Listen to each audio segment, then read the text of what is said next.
outthink, outcompete, and relentlessly innovate, we will maintain our decisive edge, but doing so requires your continued partnership. We stand ready today to answer the nation's call. I humbly ask that as we're here today in this hearing, we remember those deployed service members who are out there right now doing our nation's work. And may we always remember our fallen and never forget them or their families who continue to show us what courage looks like. Thank you for your enduring support, and I look forward to your questions. Thank you very much, General. We appreciate your service. Let's jump right in. Secretary Hegseth, let's talk about the money from Reconciliation 1.0 last year. There have been some complaints about the speed, but not everything we hear is actually accurate. How much of the $154 billion from Reconciliation has the Pentagon put on contract? My understanding, Mr. Chairman, first I'd like to say what an important vehicle Reconciliation was for us and how it gave us a chance coming out of FY25 to advance the president's priorities, whether it was drone dominance, Golden Dome for America, shipbuilding, the defense industrial base. It was a critical vehicle for us. The number you're looking for is about, what I'm looking at, about $26 billion right now. But we've got the floodgates about to open and apply to those priorities. Okay, so unfortunately, you're starting a bit late through no fault of your own because the money was not sent timely by the Office of Management and Budget to the department until last month. That's over and done with, but it should be mentioned. Mr. Secretary, where are we on the obligation rates as far as a normal appropriation bill? Are we a little behind, a little ahead, or what? I would say probably a little bit behind as it pertains to Reconciliation, but part of that is, as you know, this is a new funding vehicle for the department. And twofold. One, you got to make sure you do it right and do it in a fiscally responsible way in conjunction with the Congress to ensure that we meet congressional intent. But also that we've been using it to energize our ability to exercise new pathways, to get at problems in different and more dynamic ways that don't get stovepiped or stuck in the bureaucracy. So yes, there's been some delays, but ultimately I think it's all goodness on the other side, given the new nature of this funding vehicle.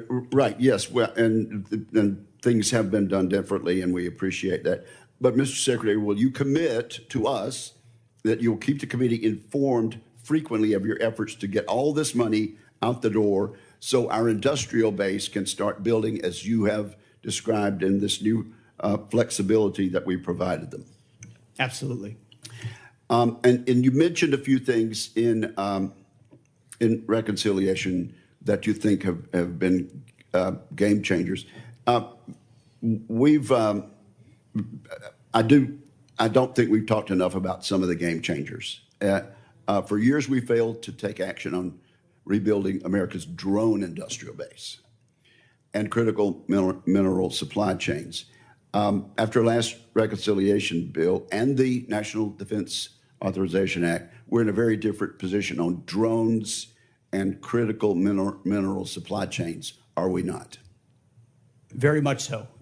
Mineral supply chains, drones, we went from JIATA 401 to an autonomous warfare group. We're looking at the concept of a sub-unified command, and you're looking at $54 billion in the FY27 budget dedicated to drone dominance, UAS, counter-UAS, ensuring we can scale not just exquisite drones, but also the attritable ones that are proliferating on the battlefield today. We need to be ahead. Are there any other initiatives from last year's bill that you want to point out?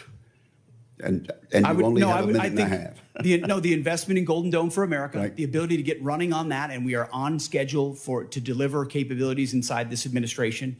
Minerals and shoring up supply chains on minerals. The Office of Strategic Capital, which its ability to loan gives 10x to new entrants into the department, the opportunity to fund things that wouldn't normally meet the threshold for the department, but give them the running room to invest in those capabilities, and we've already seen fruit from that as well. And briefly, General Kane, there's no question that Vladimir Putin's Russia is taking serious action to undermine our efforts for success in Iran. Is there any question about that? Senator, I think there's actions and activities that are mindful of the hearing room we're in, but there's definitely some action there. Thank you very much.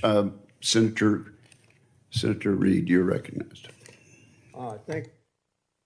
Thank you very much, Mr. Chairman. Mr. Secretary, you recently fired the Army Chief of Staff, General Randy George, who's one of the most distinguished and decorated officers of his generation. General George's nomination came before us. We reviewed it thoroughly, and we concurred. Why did you fire General George? Well, as I did then, and I'll say now, we thank General George for his service. And out of respect to him and other officers, we never talk about the nature of why certain officers are asked to step down.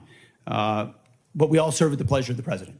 And ultimately, my view in coming into this department, as I stated in my confirmation hearing, was to change the culture of the department. And it's ultimately challenging to change the department, the culture of a department with the same people who are a part of or in that department. So I have made many changes with general officers. We will continue to make changes as necessary with general officers, and they will be in keeping with the trajectory of where we would like to take the department. But it doesn't take away from the service of those. And I think you will note that every officer that's been asked to leave has been treated with respect.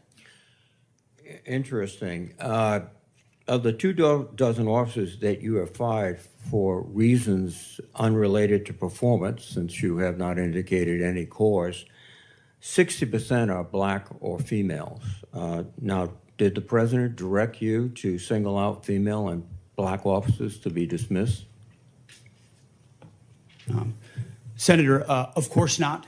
And as we've emphasized at this department from the beginning, the only metric is merit.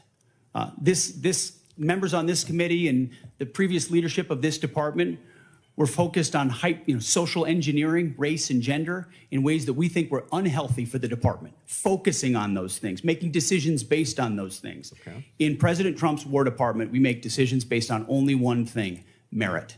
And that's how we've made decisions going forward. That's how we've made them, and that's how we'll make them going forward. Well, let me go back to General George. What did he fail in terms of his lack of merit to continue serving? As I've said, I don't talk about the nature of dismissal out of respect for these officers. But ultimately, we want to take the department in a particular direction, certain services in a particular direction, and we want leadership that's running as fast in that direction as possible. And in some cases, we make changes accordingly, but do so out of respect to those officers. Well, I think that direction from your behavior is an intense interest in Christianity, in nationalism, and in